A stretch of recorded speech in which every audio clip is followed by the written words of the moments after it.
नींबू की तरह निचोड़ ही तो रहे आपका मेरा समाज को। लेकिन वो ये भूल जाते हैं कि अच्छे से अच्छे क्वालिटी वाले दूध में अगर यही नींबू पड़ता है तो फाट देने का काम कर दे। मैं ये जानती हूँ कि हर उस मुद्दे पर जहाँ समाज के ऊपर लाठी चलेगी, जहाँ समाज के लिए अशोभनीय शब्दों का प्रयोग करेगा, वहाँ पर अपना दल डॉक्टर पल्लवी पटेल खड़ी मिलेगी।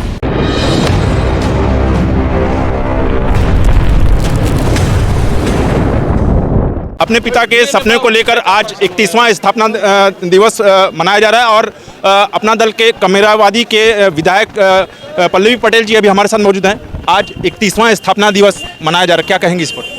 देखिए, स्थापना दिवस जो 30 साल के संघर्ष के बाद आज हमको दिन मिला है, तो निश्चित तौर पर सबसे पहले इन संघर्ष में साथी अपने तमाम लोगों का मैं धन्यवाद देती हूँ, जिन्होंने निरंतर हम लोग को ऊर्जा दी। जब हम टूटे, जब हम नेतृत्वहीन हुए, तब इन्होंने इस झंडे को थामे रखा। ये विचार एक अजय विचार है जिसको लेकर के हम लोगों के बीच में जा रहे हैं। और सिर्फ सोच और हमारा संघर्ष इतना है कि वो कमेरा समाज जो वोट देकर के सबकी सरकारें बनाता है, उसको सत्ता में, सदन में, शिक्षा में, रोजगार में हमें हिस्सेदारी चाहिए और सम्मान और स्वाभिमान चाहिए। क्या लग रहा है, ये अब ये 2027 की तैयारी हो रही है या सिर्फ स्थापना दिवस, ऐसा कुछ? देखिए, स्थापना दिवस निश्चित तौर पर जिस प्रकार से इस देश का परिवेश चल रहा है, बहुत सी पार्टियां बनती हैं और कब खो जाती पता नहीं चलता। और सबसे तमाम झंझावातों के बीच में, आप उतार चढ़ाव के बीच में अपने संगठन को 30 साल का लंबा संघर्ष लेकर के आज भी एक बड़ी संख्या का आप नेतृत्व कर रहे हैं, तो ये अपने आप में गुमान और गर्व करने वाला विषय होता है। तो इसको तो मना ही रहे हैं, साथ ही साथ अपने समाज का आह्वान कर रहे हैं कि नई ऊर्जा से पुनः नए साथियों को जोड़ते हुए, क्योंकि 30 साल में पीढ़ियां बदलती हैं, नए साथियों को जोड़ते हुए इसको और तेजधारी तलवार बनाने का काम किया जाए। ठीक बात है, आपने कहा तेज तलवार बनाना चाहिए धार के साथ। तो कहने का मतलब ये कि अब जिस तरह से आप मंच पे संबोधन कर रही थी, तो किसको टारगेट कर रही थी? सरकार को टारगेट कर रही थी या अपने ही परिवार के किसी?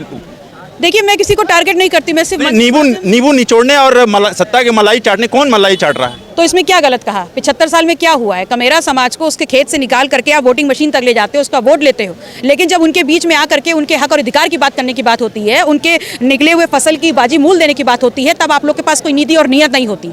तो नींबू की तरह निचोड़ ही तो रहे आपका मेरा समाज को। लेकिन वो ये भूल जाते हैं कि अच्छे से अच्छे क्वालिटी वाले दूध में अगर यही नींबू पड़ता है तो फाट देने का काम कर देता है। तो आपके भी परिवार के लोग जो है सरकार में है, तो आपको नहीं लगता कि मतलब जनता जो है भ्रमित होगी? इतनी बड़ी आपने सभा, एक तरह की पूरी जनसभा कर दी, मतलब वो लोग भी तो मतलब सरकार की बात और आपके लोगों की बात उठा सकते थे और आपको भी बात उठा रही हैं, तो जनता कैसे मतलब भ्रमित नहीं होगी ऐसे? देखिए, वो सवाल उठा सकते हैं, नहीं उठा सकते, या इस देश की कोई भी राजनीतिक जो पार्टी है वो सवाल उठा सकती है कि नहीं, इसका जवाब मैं नहीं दे सकती। लेकिन मैं ये जानती हूँ कि हर उस मुद्दे पर जहाँ समाज के ऊपर लाठी चलेगी, जहाँ समाज के लिए अशोभनीय शब्दों का प्रयोग करेगा, वहाँ पर अपना दल डॉक्टर पल्लवी पटेल खड़ी मिलेगी।